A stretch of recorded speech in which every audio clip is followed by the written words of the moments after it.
Here. Court's call to order.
Is a confirmed chicken thief. He has no place in this God-fearing community. He is a vagrant. He cometh from no man knows whence. Since arriving in our midst, he has been known to do no honest work. The Commonwealth of Kentucky asks, yea, demands, that he be adjudged guilty and sentenced to 6 months on the chain gang.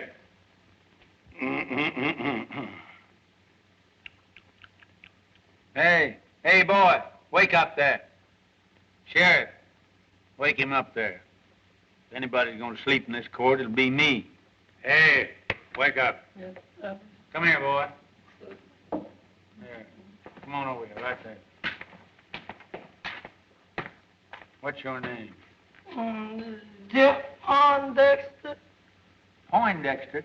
Yeah. Who gave you that? Mr. Riley. Ranny? You mean Major Randolph Poindexter from down at Pine Bluff? Yes, Pine Bluff. Well,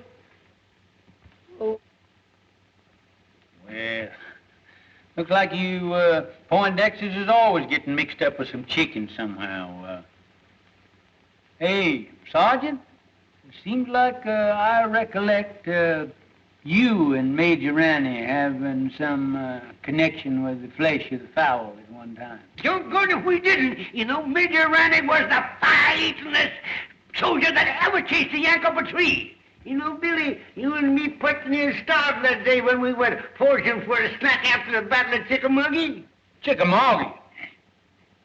No, it was the Battle of Kennesaw Mountain. There's no such a thing as Chickamauga. Oh, you're both wrong. I'm not wrong. It was the summer of '63, and we were just outside of Nashville. No, Billy's right. I remember. For wasn't I there, Mitchell? Your Honor, the Commonwealth objects to this digression. Now, Senator, you know, now the point is that the Major, he acted the part of a gentleman and a soldier, and he removed the temptation from out of our path by eating up all the fat hens in the whole bunch and leaving us nothing but a lot of old skinny Dominic roosters. You remember, boy? Come to think of it, Billy, they were Plymouth Rocks. There was no such a thing. There were Yankee chickens. There was Rhode Island Reds. I know, because I could no Plymouth Rocks. Yankee was Rhode Island Your Honor! Dominic. Your Honor! It was Dominic. Is this a court of law? I know that. I ask you, is this a court of law? Now, Senator, I don't get on your high horse that way. You know, we ain't in a great big hurry, but incidentally, what do you charge with there, boy? Nothing, Judge, but I wasn't there, them chickens showing up. I just fishing. Fishing? Where was you fishing? Down in Sleepy River. Ain't no fish in Sleepy River. Ah, son. Ain't neither. Full of catfish. Doc's right, Jimmy. Yeah? Sure is, white folks. I catch bull-head catfish in there that long. There's your proof he's lying. Here, come here. What do you use for bait? Oh, I get a hunk of beef liver. Beef liver. Yeah, I just take the That's beef good. liver and put it on the hook and chunk it out there. Let them have the first piece for nothing, see, and then you put some more on that and chunk it out there, and then they think they're going to get that for nothing, and you catch them long as you got the liver. And I go down there all the time, and I don't care nothing but that liver. Right, just but it's still coming on. Yeah, I remember. Oh, down there. I bet it must have been how long? Sure, sir. I told him that the other night.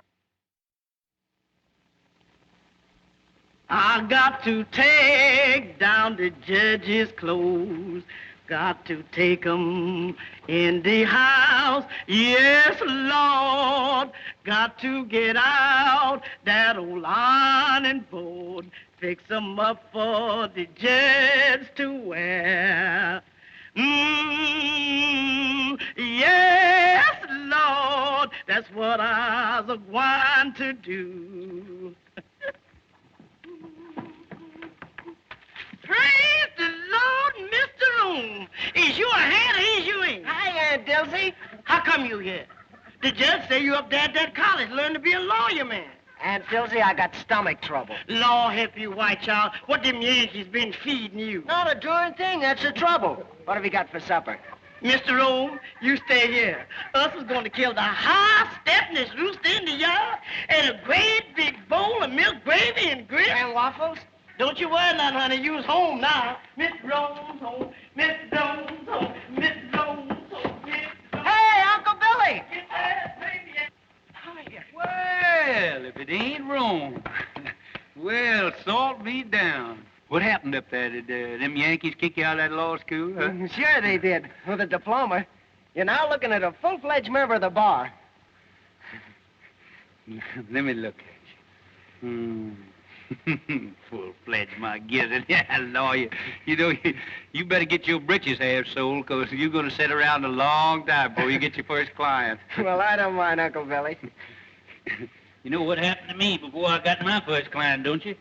Lord, I sat through 2 Republican administrations before I...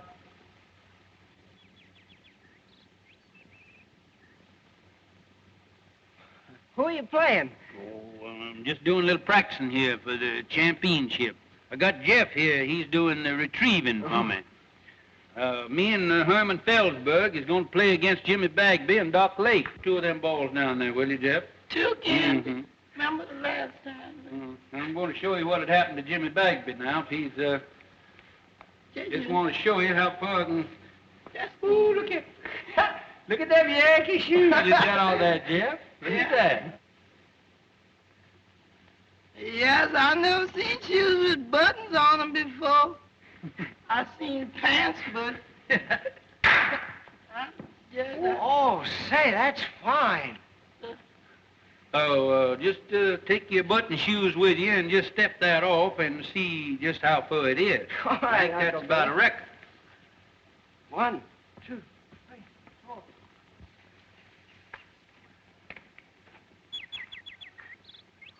Hello.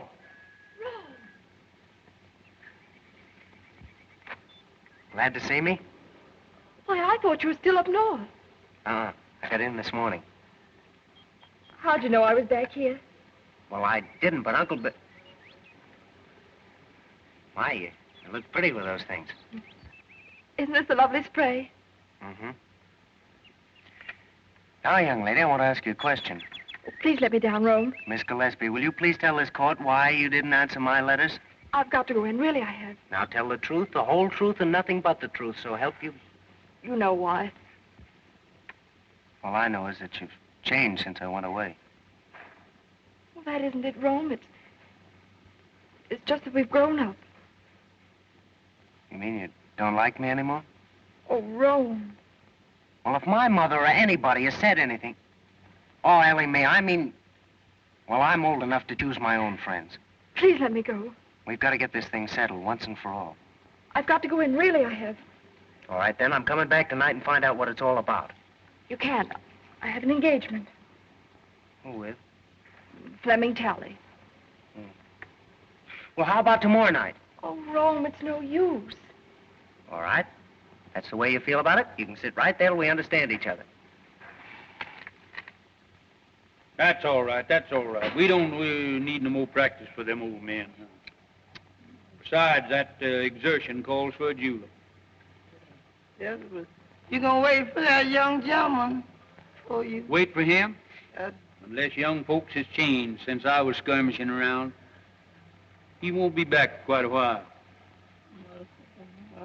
Just look at that goat. Ain't that a pretty sight? What, that goat? There ain't nothing pretty in the world than two young folks in love in the spring. What do about that goat? Oh, goat, my Lord. Ain't you got any sentiment? Ain't you got no girl? Wasn't you ever in love? Stand around here talking about a goat or something. But your mint. What about my mint? A goat in your mint bed. It's in my mint bed. That guy. Yeah. Acting like you starved. Get him now. Bet you hungry, too. Don't look. Why, William Priest. Oh, hello, Carrie. This is a fine how do you do. What will the neighbors say?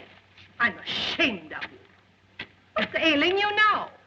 That gum goat come in here and eat up my mint bed there. I'll bet he must have been the ruination of 1,000,000 juleps. You and your precious mint juleps.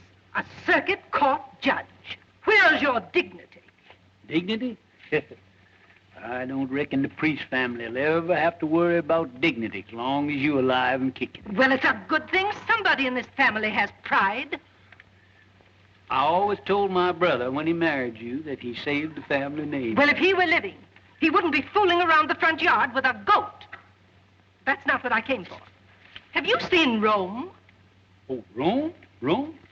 Oh, appears like I did see that son of yours around here a while ago. I expect he's downtown, though, now. Strutting around, showing off his button shoes. Now, don't you play possum with me. As if I didn't know you'd been encouraging that girl over there to set her cap for Rome. Carrie. If I didn't know that you had the biggest heart of any woman in the world, I'd think you're the most suspicious creature that ever come down the pipe. Never mind that. You come up on the porch. I want to talk to you.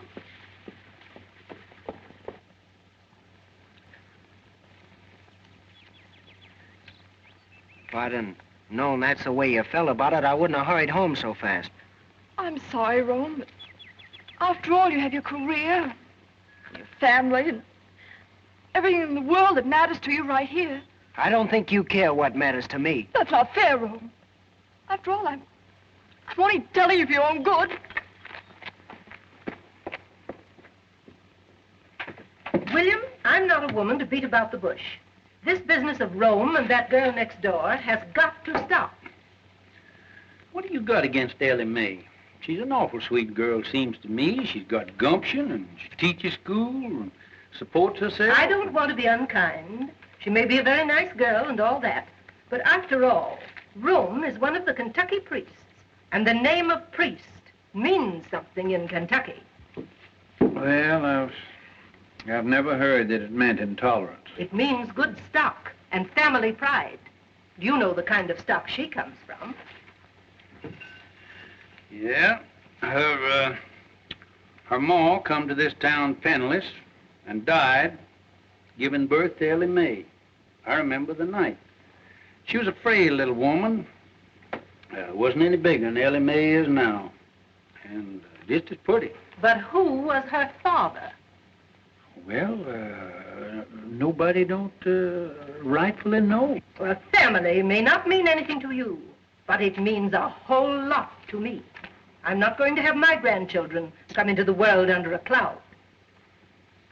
You haven't by any chance picked Hod Maydew as their grandpappy, have you? Oh, I know you've never liked Senator Maydew, but you can't say anything against his folks. They've got money, They're an old family, and Virginia's a lovely girl. She's always been crazy about Rome. He could do a lot worse. Well, I guess me and Rome, we ain't got anything to say about it. I knew you'd come around to my way. You gonna stay for supper, ain't you, Carrie? Not tonight, thank you, William. The daughters of the Confederacy are having a chicken supper at Kate Maydew's, and I'm late already. Looks like you daughters get more ferocious every year towards Yankees and fried chicken. You got your badge on there. Yes. Mighty pretty. Good night, William. Sometimes I think you women got more badges and medals out of the soldiers did. Good night, Carrie.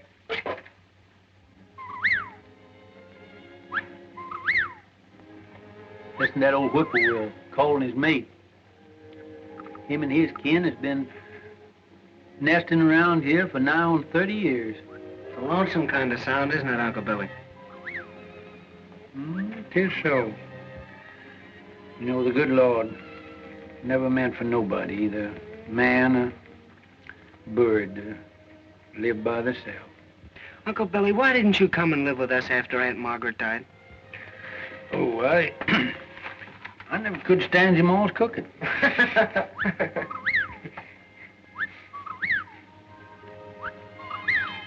Oh, fine swing over there on that other porch. I wouldn't be surprised if they ain't a pretty girl sitting in it now. She's got another fella tonight. Ellie Mae sure is pretty. Fella gets her will certainly have to do some prancing, he can't sit around and look glum all the time. There he is now. Who? That Flem Tally. The barber? Yeah. Gives off a poor shave. Whoa. Whoa, Bert.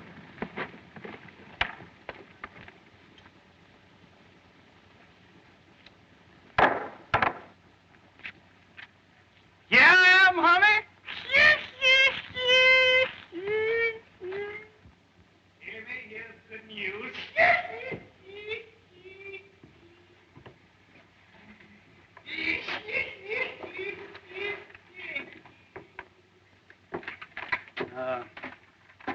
Son, there ain't nothing will get your mind off women folks like work. Will you run back in my library there and get my old Kentucky Code of Statutes? It's an old calfskin book up on the top shelf there. It gets me, that brain there. Long years, I'm just gonna see if I can't stop him. Gabby Rives and Joe Herringer, you know, the boys that work for me down at my barber shop. Well, they comes to me tonight and wants me to go over to Old Town. Some high-flying gals over there. But I tells them no. I can have all the fun I want right here at home.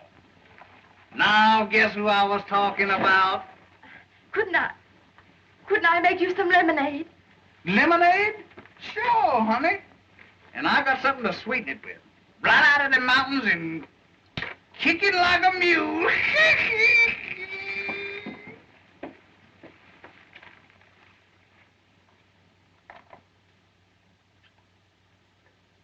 Jack! Oh, Jack! You see anything I met a Flem Tally, a barber man around here? No, what'll he be doing around here? I don't know, Judge, but they're headed this way for him.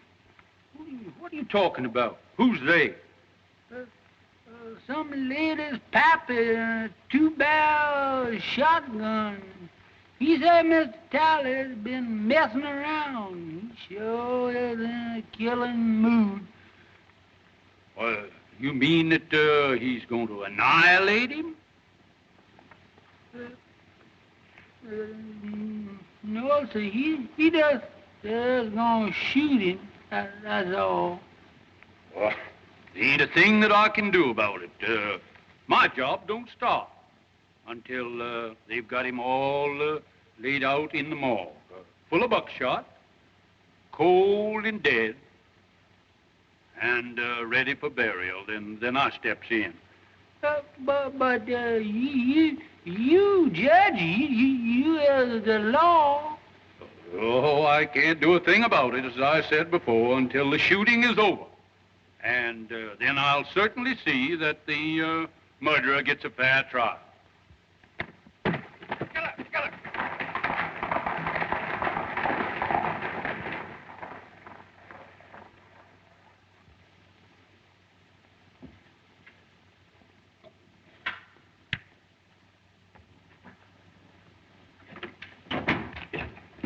Uncle Billy, I couldn't find that book anywhere. What book? That Kentucky law book.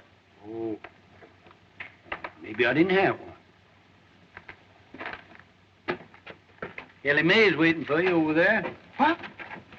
How do you know? Are you sure? Now, don't be standing here like a jaybird gawking when I tell you she's waiting. Go on out of here and go.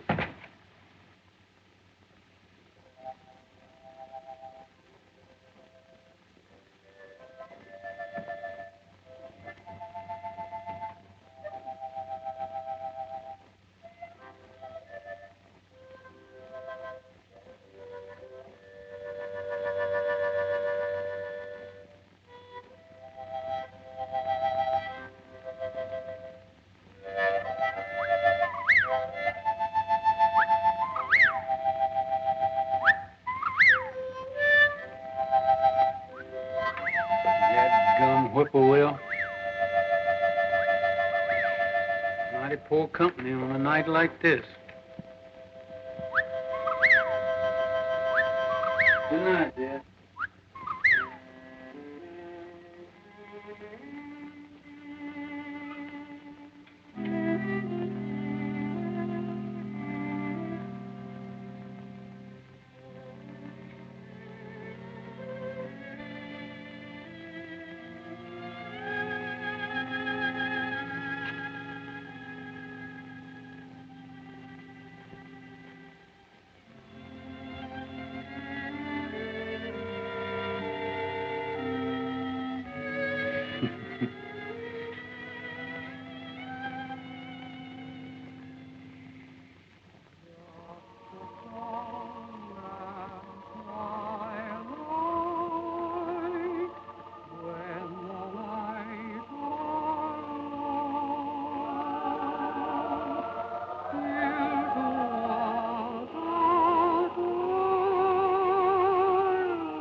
Long time, honey, since you and the babies went away. Oh, Rome come home tonight.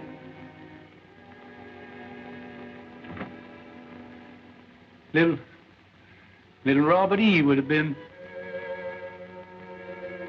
he'd have been just the same age as Rome is now.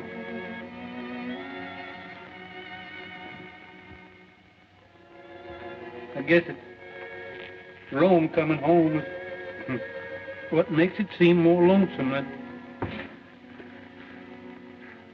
ever around here.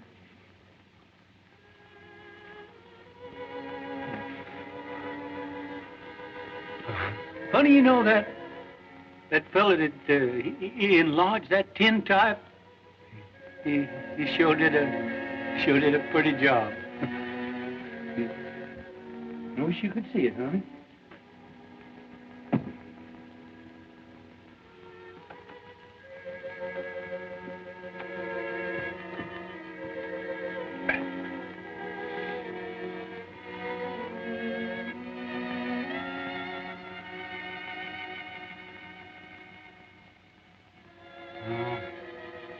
See, that fella put that gilt on there. It was regular humbug. Get that fixed.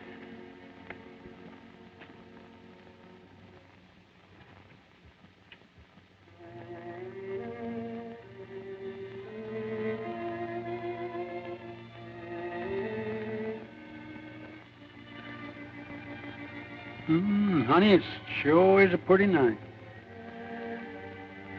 Been an awful late spring.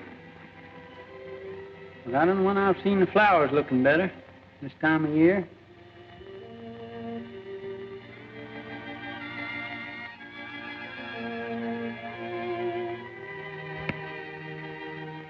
People are funny things.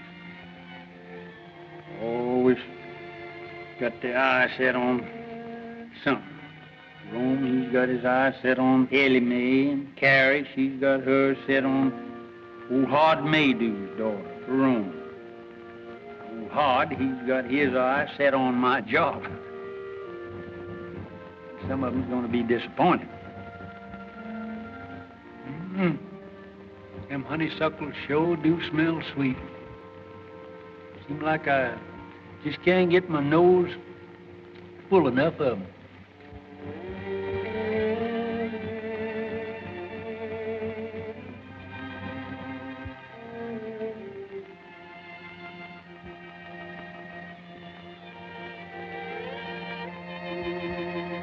That burn, honey.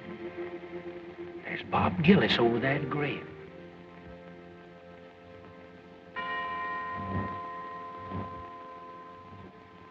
It's at Ellie Mae's mother's. You're a pretty boy, though. Yes, sir, you is. Hi, Jimmy. Hello, Billy. What are you doing there? Figuring on getting called to the colors again? Hello, Gillis. Well, Never know what them Yanks is going to do. We licked them once, and I'm keeping old Deadeye ready in case we got to do it again. Say, better look at old General Forrest there. Think he's gonna need a little shoeing pretty soon. Well, I'm mighty busy right now, Billy, shoeing them two horses over there. Hey, Bob, we better take a look at the judge's horses, some of them.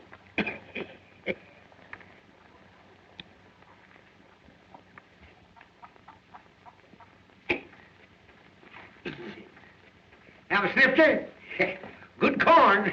You can smell the feet of the boy that plowed it.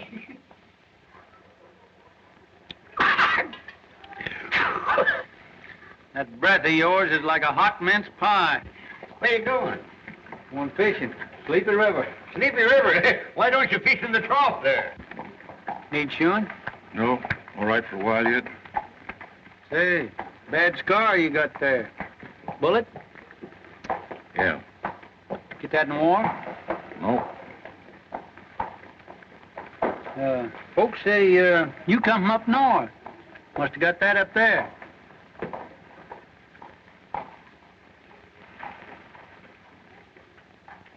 We'll talk to Jeff first, find out anything.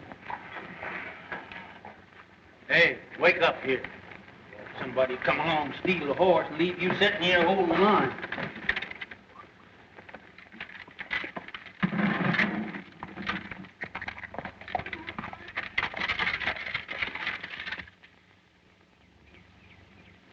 All right, come on with that beef liver now. The bait is in bait bag. Always keep it in head Hurry up now. and liver. Oh, gee, don't tell me you ain't got it.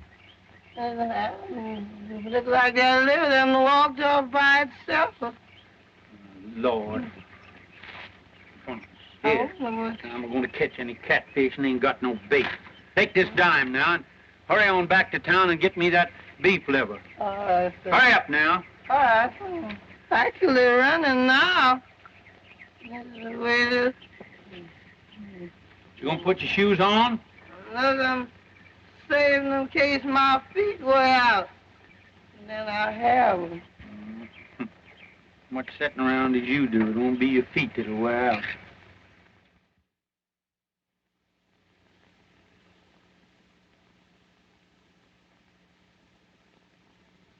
Master Jesus wrote me a note. He wrote it on the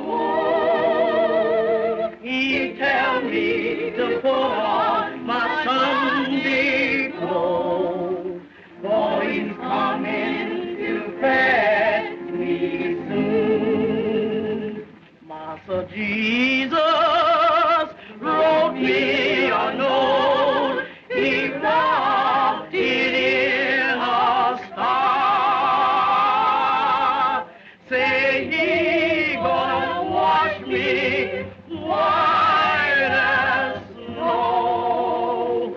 Though I be as black as tar. Because I got a hat and this good old pretty vest hanging up in there doing nothing. Fine crabs. Well, plague take you, I thought I told you to stay away from that Yeah, vest. but Judge, it got hung up on Yeah, my... you got my coat on there, too. Yes, but this old skunk coat... Skunk coat? I mean possum. What do you mean, possum? Rabbit. Rabbit? Say, listen, every inch of that is raccoon. Better be raccoon. I took it off a rich Yankee. Now you get in there and put them things away from there. Better get on over at that festival there. Dilsey might be needing you, too. How are you, Judge? Just Oliver, Reverend, just Oliver. I'm afraid it takes ice cream and cake to get you old soldiers out of church. Yeah, if the Lord ever gets in a jam, why, he knows who to call on. That's right. Going to church isn't everything there is to it. Evening, Senator. Good evening, Reverend. Good evening, Judge Breeze. Good evening, Rod. There's one of our best churchgoers. Yes, it's surprising how far some men will go to get a few votes. Too bad we didn't get rid of him and get him off up to Congress there after him spending that term in the state Senate. I understand he thinks you deprived him of that honor. Me? Great Democratic Party and Thomas Jefferson. Evidently, the senator doesn't see it that way. Tell me that his cases in your court have taken on the appearance of a personal feud now that he's a candidate for your job. Oh, I wouldn't say that, Ashby. But I am going to have to get out and do some mighty tall electioneering, you know. He's a spellbinder in a silver tongue from way back. I'm just an old country Jake who kind of a baby kisser. I ain't got much to offer the boys in the way of rhetoric. I understand he doesn't approve of your grammar. My grammar. First thing I learned in politics was when to say ain't.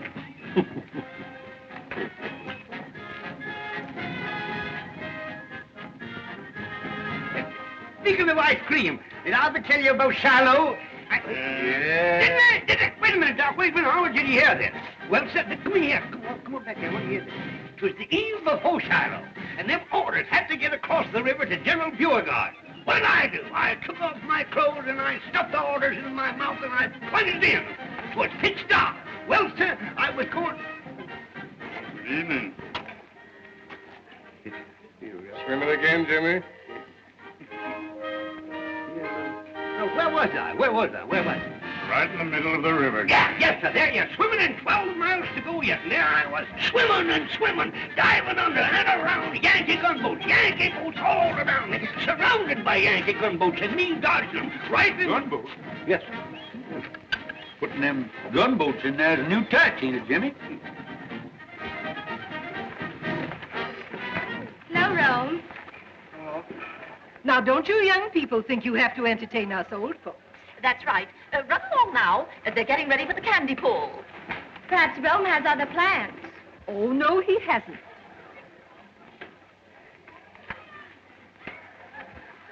I declare, Virginia gets prettier every time I see her. And I know you're happy to have Rome at home again. Oh, he's such a nice boy. Don't they look fine together? Look at them, Horace. Ah, yes.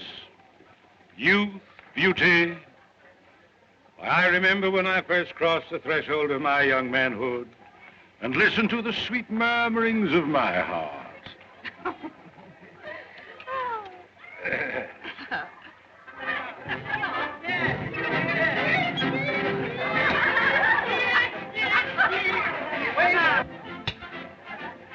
double portion, please.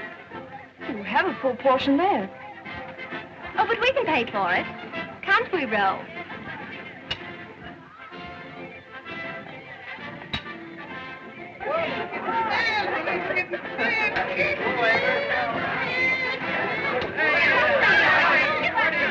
Gentlemen, I propose to conduct my campaign on a dignified basis. No personality. Others may censure the homespun manners of Judge Priest on the bench. Not I. Others may question the methods by which he has held political control of the county for a quarter of a century. Not I. Oh, gentlemen, merit alone will count in the forthcoming election. Where have you been keeping yourself, Ro? I think you've forgotten where I live. Nothing like that. Mother and Daddy are always teasing me about you. I tell them you don't care anything about me. Bet you have a girl up north. Well, even if I did have, haven't you got every boy in town on your string? Oh, don't stick in the mud. They make me tired. Besides, I've been waiting for somebody else.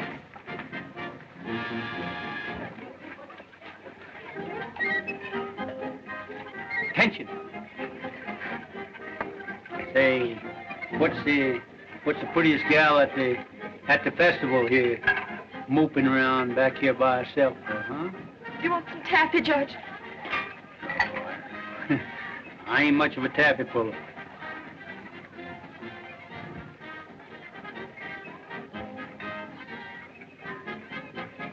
On second thoughts, you can give me a wad of that, too. All right, put the butter on your hands first. Oh.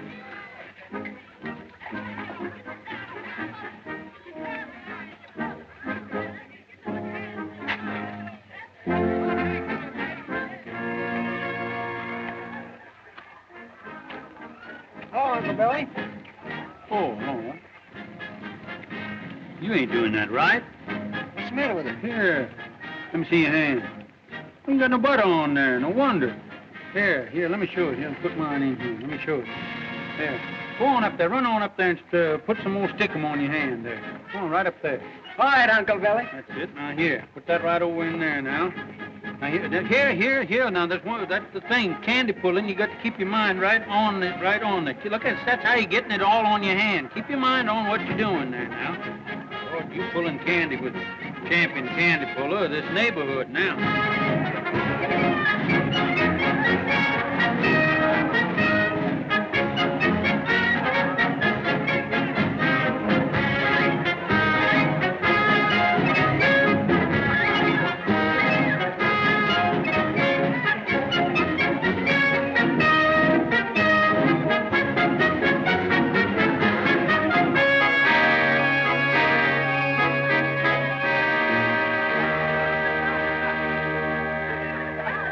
I think this is your fault.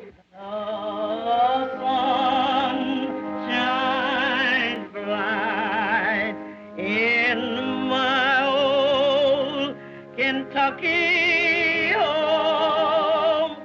This summer the darkies are gay. The corn tops ripe and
Morning, everybody. Good morning, Judge. You next.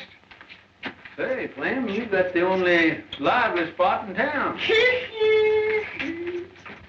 Here, Gabby, what's the latest news in the paper this morning? Hello, Lige. Howdy, Judge. Hey, you ain't been in lately, have you? Good morning, Mr. Morning.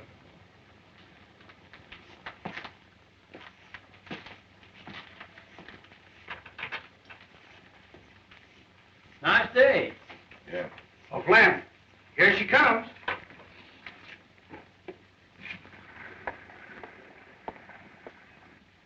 And does she like her Flemish? Hey, Flem, when you two getting hitched? Don't know it. I heard nobody talking about marriage. You ain't scared of no shotgun wedding, are you? Not as long as she ain't got no paw.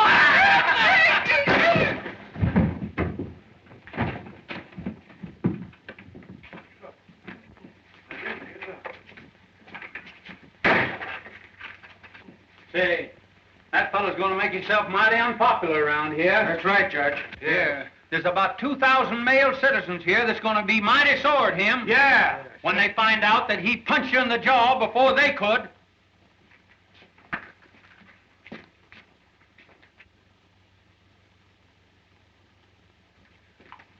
Yes, he's going to be awful unpopular around here.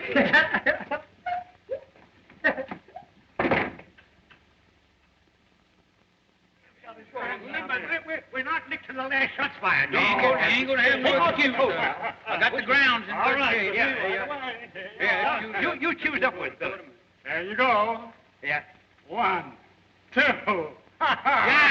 Oh, your hands took Who starts, Herman? Yes, sir.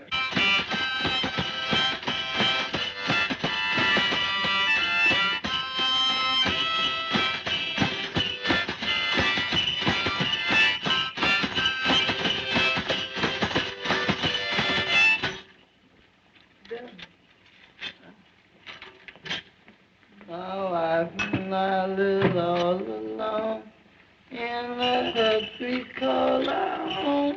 Ain't put enough in that justice judge like more than that. Yeah, enough. You got to spare one of them. Desperate. She will. I ain't trying to take it with the judge. I just like always think somebody trying to. Hey! Cut them monkey shines. How you expect a judge to win that croquet game with no solace in his stomach? Hey, Desi, you done forgot the jug. The jug here. All right, you can't say I never told you now. Leaving somebody here with all this stuff. I bet she gonna blame me for... Don't see you around much. No. Kind of keep to yourself, don't you? Yeah.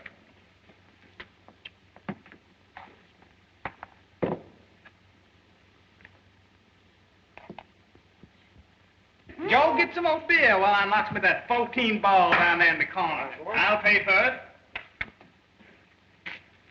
Hey, Bill, Gillis is out there. Yeah? Yes. Come on, let's get it. No, hold your horses now. He'll be heading through you in a minute, going home. Fellas with me? Sure. Sure with you.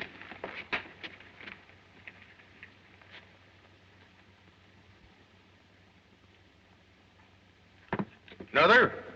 Nope.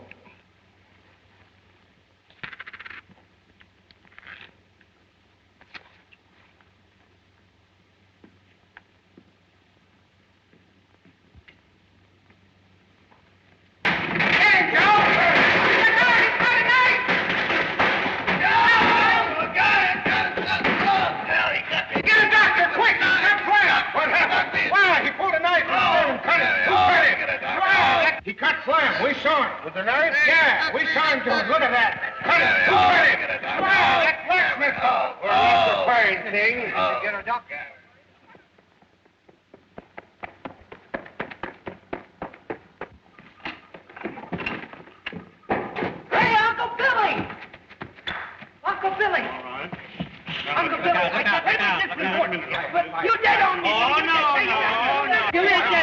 When you get out of here.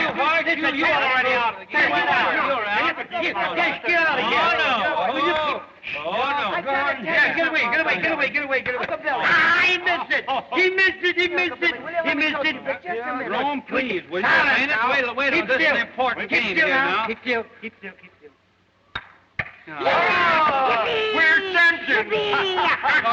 Let me talk to you. Golly, I don't see how the South ever lost the war with a guy that could argue like you did. Uncle Billy. What is the matter? You've already made me lose the game. Uncle Billy, I got a client. Oh, well, who is it? What's the matter with him? Gillis, you know, Mr. Bagby's man. Huh? What's that, Bob Gillis? What's he doing? He cut up Flem Tally. Yeah? And right after he gave himself up, he sent for me. Well, I'll be kicked by a mule. Did he cut him bad? Well, I can't tell yet. Gee, Uncle Billy, he sent for me. It'll be the biggest case in your whole court session, and I'll be defending him. Well, I wouldn't gloat too soon now. Oh, don't you worry.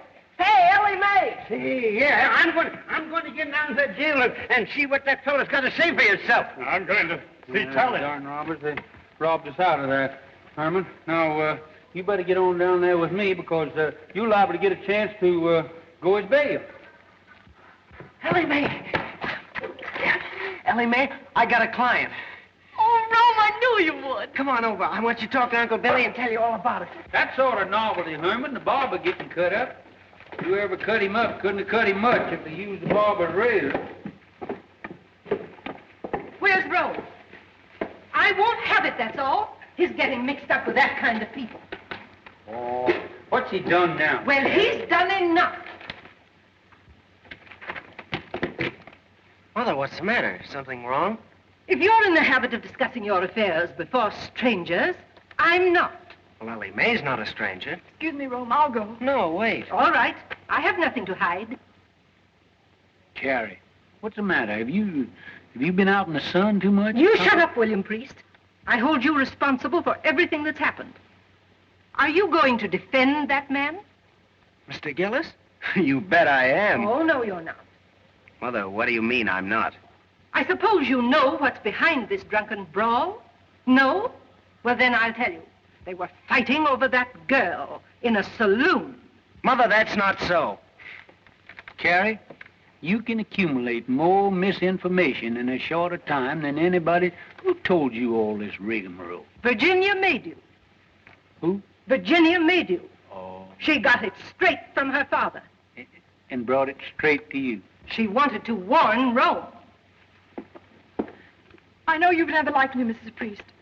I know you've tried to stop Rome from going with me. And I know you think I'm not good enough for him. Well, let me tell you something. If Rome were half as mean as you are, he wouldn't be good enough for me. Well, of all things. Carrie, looks like you run second. Oh, no, I don't. If Rome's father were alive, he'd back me up. Rome's already got himself talked about all over town with this girl, and I'm not going to have him publicly defending her in court.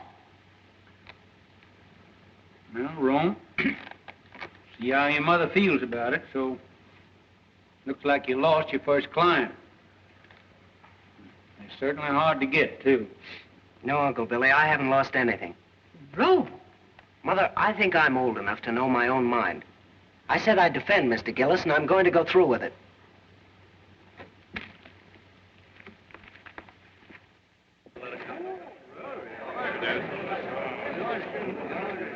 Right this way, Reverend. Have that chair there, please, sir. Hi, Reverend. Hi, Luke. How are you? Well, all right.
Court's now called to order. We'll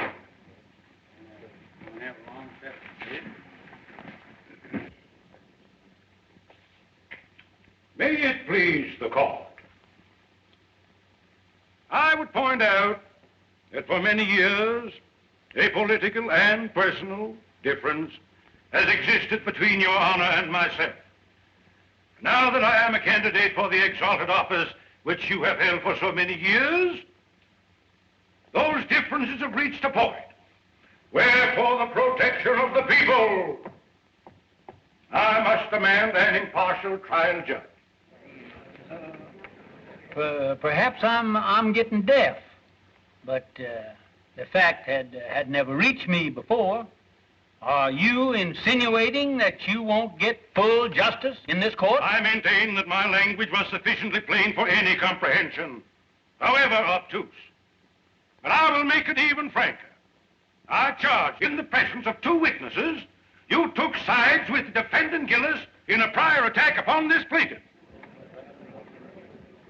I've been sitting on this bench for nigh on 20 years, and nobody has ever asked me to step down. I'll file an affidavit of prejudice.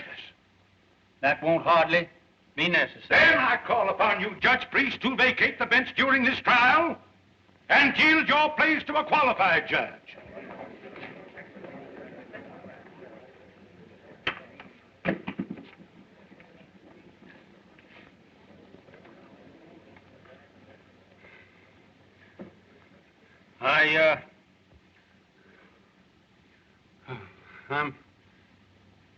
I'm not denying, Senator, that you kind of took my breath away. I guess I had just sort of got the habit that I was took for granted here on this bench. Gosh, I was put near raised in this courtroom. When I quit fighting, 65,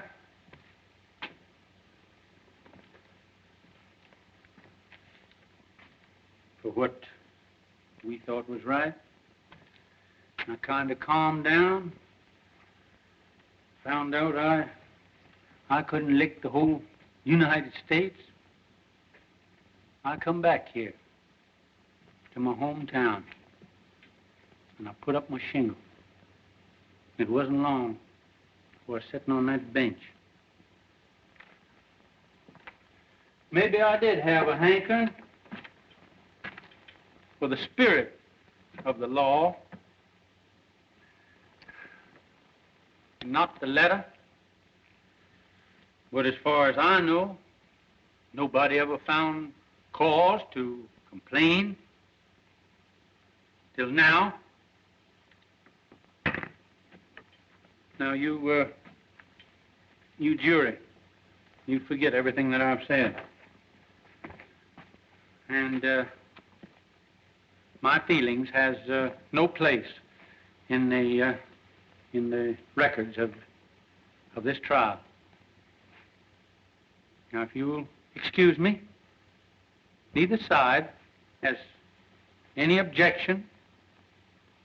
I'd like to ask the Honorable Floyd Fairley if he won't come up here and take my place on the bench.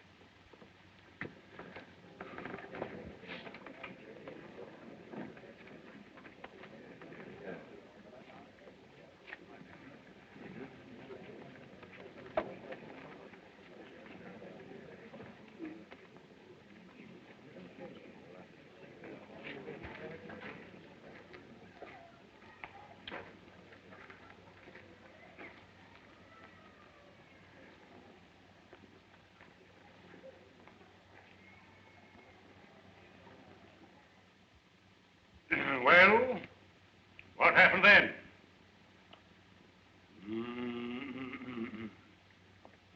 Gentlemen of the jury, in plain language, the defendant here burst in upon these three worthy citizens I object, Your Honor. I deny that my client ever burst into any place or anything. Objection sustained. So be it, Your Honor. Nevertheless, I shall demonstrate that my young friend's client here did burst into something. That armed with a lethal weapon, to wit, a dirk, dagger, or knife of deadly length and deadly sharpness, he burst into Mr. Talley's quivering flesh. I object, Your Honor. Objection sustained. Your Honor's humble servant bows to Your Honor's august ruling.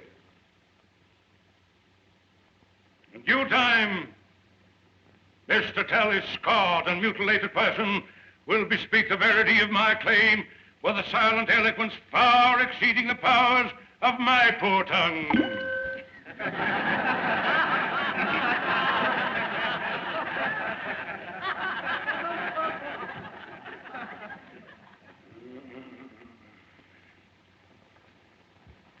We was playing bottle pool when he come in and attacked at me.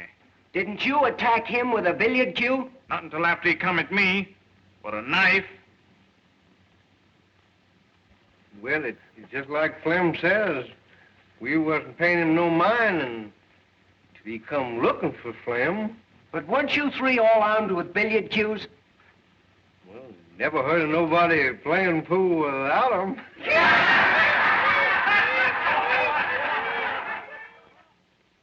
It's just like Flamin' Joe says. He come in looking for trouble. You don't like the defendant, do you? Who does?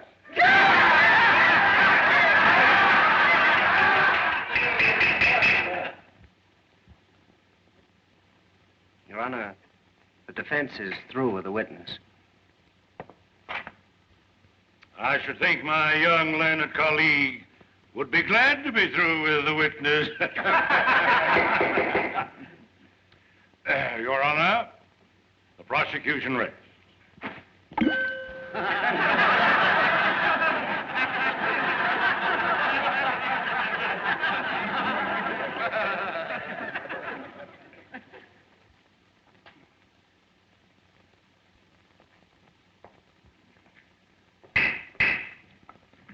Before the defense proceeds, this court recesses for half an hour.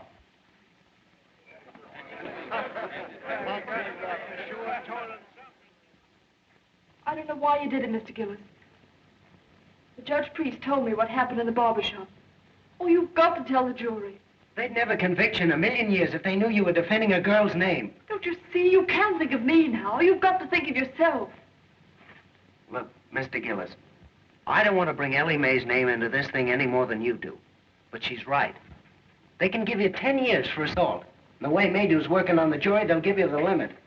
Oh, you've got to tell the truth, Mr. Gillis. Don't you see? You've got to. I ain't gonna tell him anything.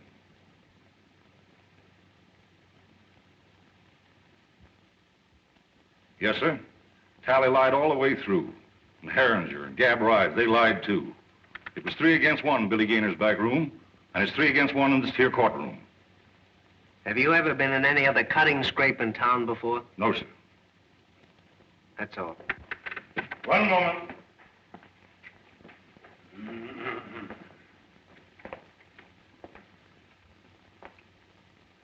Where do you come from, Mr. Gillis? I ain't a saying. You aren't exactly what we Southerners would call a sociable person, are you? I mind my own business. Precisely. Except when you go looking for trouble. I don't go looking for trouble. But I ain't the one to run away from it. How long have you had a grievance against Mr. Talley? We had a run-in a few days before he jumped me. Oh, a run-in, eh? And what was this run-in about? Well, come on, tell the jury. What did you hate him for? I ain't a saying. Then you didn't have any reason for knifing. I didn't say that. Well, make up your mind. Why did you hate him? I ain't a saying. Your Honor. Anything further? That's all, Your Honor. The defense rests.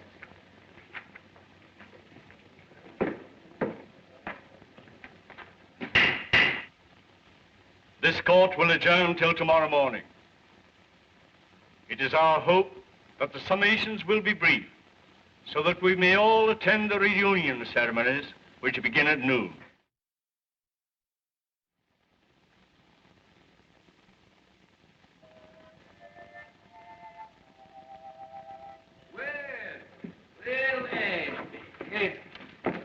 Say, this is a pleasure.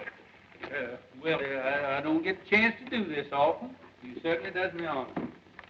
Here, Jeff, make the Reverend comfortable there.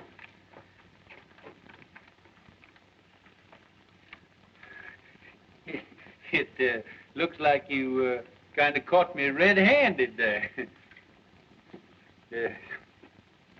Could I, kind of inveigle? Been a long, tiresome day, and it's mostly mint. No, thank you, William. I appreciate your subtlety.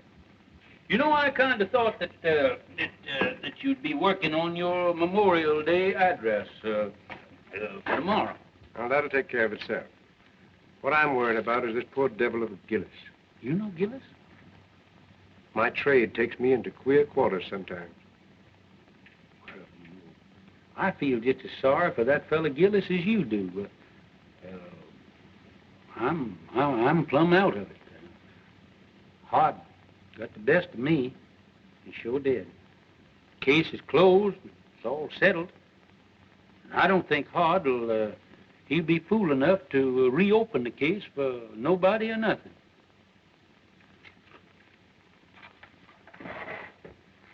William, I have a duty to perform. A Christian's duty. I'm going to violate the sacred confidence of another. I'm going to break a pledge of secrecy because it's the only course that I see that lies before me. I'm listening, Ashby. 25 years ago.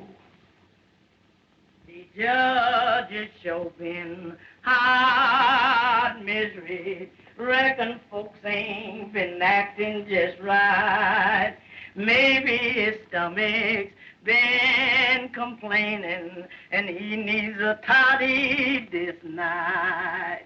Yes, Lord. Yes, Lord. 'Cause tomorrow he's got to be like Mr. Samson. Saving Daniel from the lion's den. Saving Daniel from the lion's den. Yes, Lord. Yes, Lord. The judge could do with a toddy right now. Yes, Judge. Yes, they'll see Soon soon as I as you get catch me you some men. Oh, Jeff. Jeff. Come on, hurry up here. Come on here, want to holler at you. Where you been? Well, I was... Hey, listen, you want to earn that old coonskin coat of mine? I can have that coon coat, Judge. Thank you. Yeah, wait a minute. Come back here. You can if you do everything I tell you to. Do you know a gentleman by the name of Mr. Hard Maydew? Yes, that mean man, that coat house. Yeah. Well, now you see that he gets that, but don't you let him know how it got there. That's see? all I got to do. Yeah. Thank Say, you. wait a minute. Can you play Dixie on that thing there? With that coon coat, yes, I played Dixie with Marching Through Georgia. Oh, way ahead. Marching Through Georgia. Yeah. I got you out of one lynching. Yes, but for that coon coat, I know that I was going to Get you playing Marching Through Georgia, I'll join the lynchers.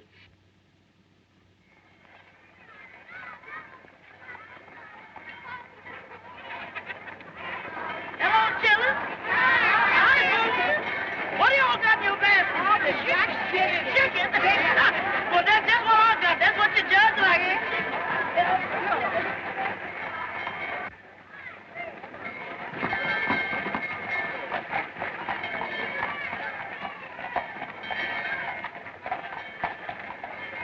Hey, the jury's coming in. Hey, Lem, come on, the jury's coming in. I'm telling you, Sheriff, we've lost the bass drum. How could you lose a bass drum? Someone stole it. We need it for the parade.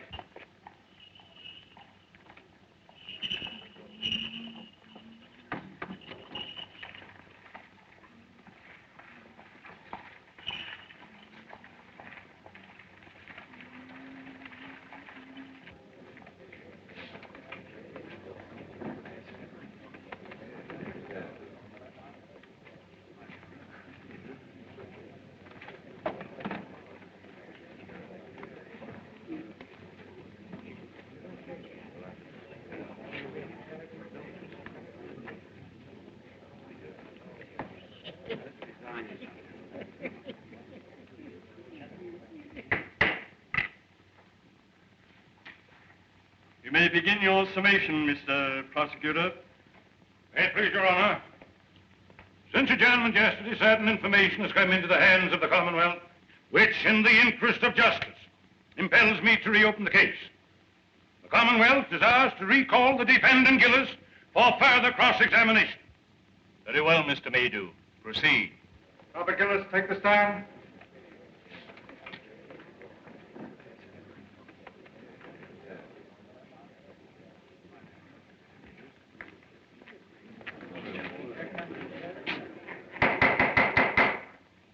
Your Honor, as I recollect our procedure, for the time being, I'm an ordinary member of the bar. In good standing? Not ordinary, sir, but absolutely in good standing. Thank you, sir. Thank you, kindly. Then I have the honor of announcing myself as Associate Counsel for the defense. Seeing as the case has been reopened,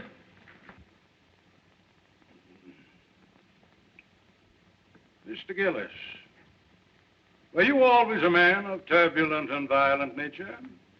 I always left them alone as left me alone. Is that so? What was the name of the man you once upon a time murdered? I never looked on it as No, it wasn't murdered. A man was killed, wasn't he? Yes. And they stuck you in jail, didn't they? Yes. And they charged you with murder, didn't they? Yes. And the jury found you guilty, didn't they? Yes. Were you sentenced to be hung? No, I went up for life. Did you escape or were you pardoned? I ain't a-saying. And I won't tell you no more no matter what you ask me. You don't need to. Judge Priest, your witness. no questions, Your Honor. But, Uncle Billy, hasn't the defense any evidence to offer in rebuttal, Judge Priest? One character witness, Your Honor. Mr. Clerk, will you kindly call Reverend Ashby Brand? Brand.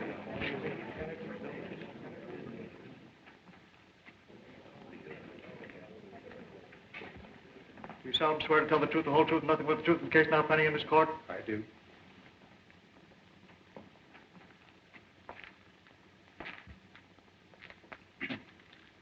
Reverend Brand, before you come to this town, what was your occupation?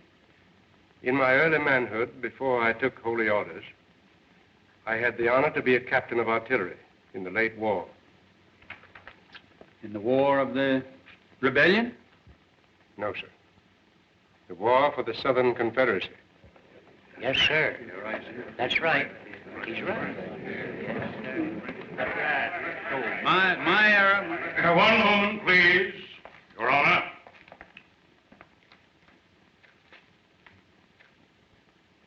I yield to no man in love and everlasting devotion to that sacred lost cause for which my people fought and bled.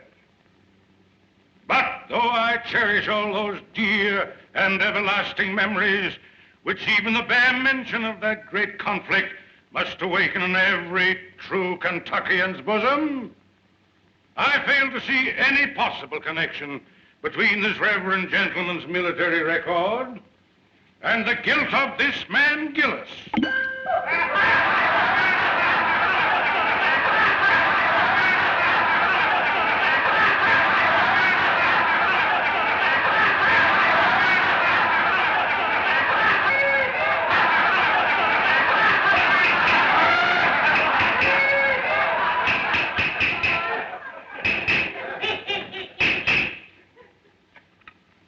I think the court will commit no grave legal error by allowing a minister of the gospel to tell his story in his own way.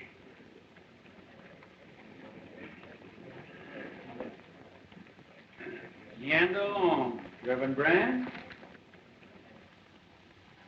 As many of you know, I am a Virginian. On the day my state seceded from the Union, I enlisted. I was a private in Penn's Virginia Battery. By the latter end of the third year, I was in command of that battery. All the officers ranking me had been killed or disabled. We lost heavily at Chancellorsville.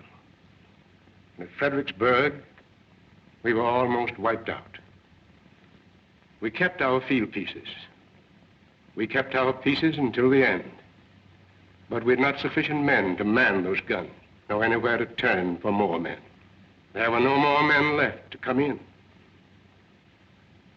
The Confederacy in '64 was robbing both the cradle and the grave for cannon fodder. Well, sir, I got temporary leave and went to Richmond to see our war governor. I said to him, "Sir, I've come to you to ask for men to serve my guns." He laughed and said, "Tell me where they're to be found." I said, "Among the chain gangs from the state penitentiary." He said, "You've come too late, young man. I've freed every convict that might conceivably be trusted with freedom. There are left only the lifers, and I dare not turn them loose. They are working under guard, building defenses for you to fight behind." He opposed me, but I argued with him. Finally, I won. He gave me authorization, signed it, and with his own hand, affixed the seal of the sovereign state of Virginia. I rode back to the line, sir, and I found my chain gang. I told them to drop their tools and line up before me.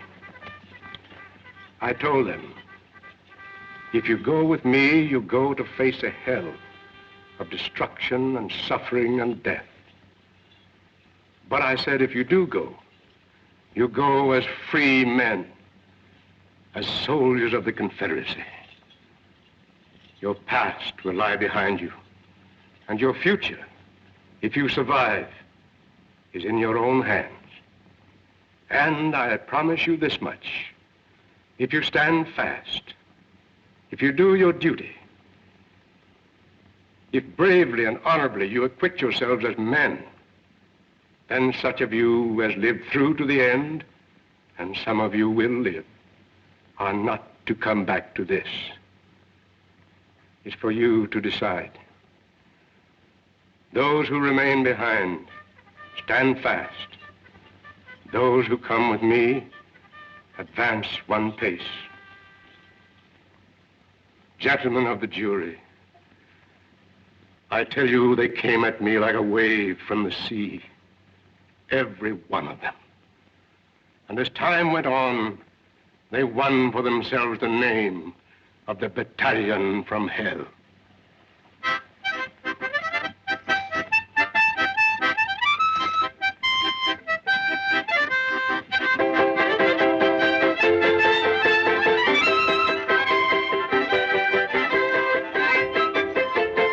Those men, those felons, with the scars of their shekels still on their legs, they fought for the South like men, none better.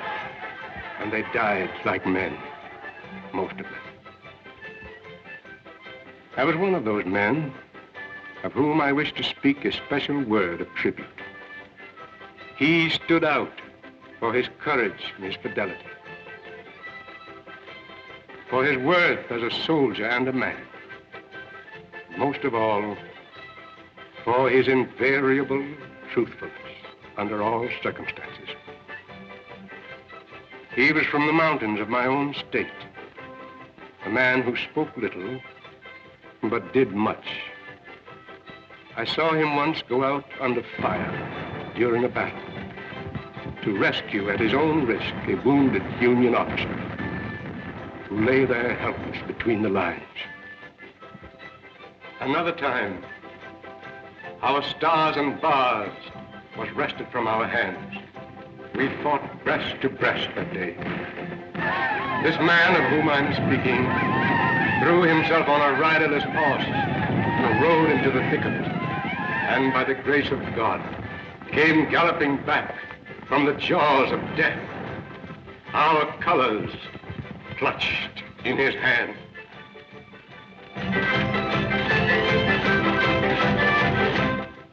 And another day, when every man who served his gun, excepting him, was down.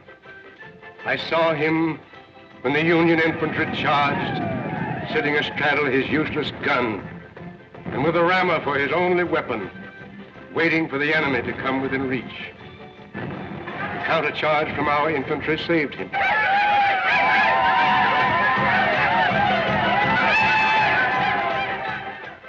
But he had stood fast, and he was alone. After the surrender, I kept his secret. I kept it to this very hour.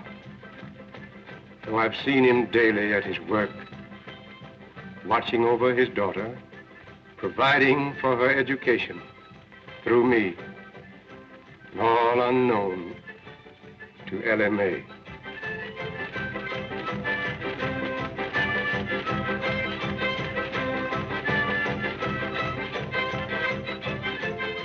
Gentlemen, as a soldier, I knew that man as Roger Gillespie. You know him by the name he now wears, Robert Gillis. Hooray for Jeff Davis, the Southern Confederacy, and Bob Gillis!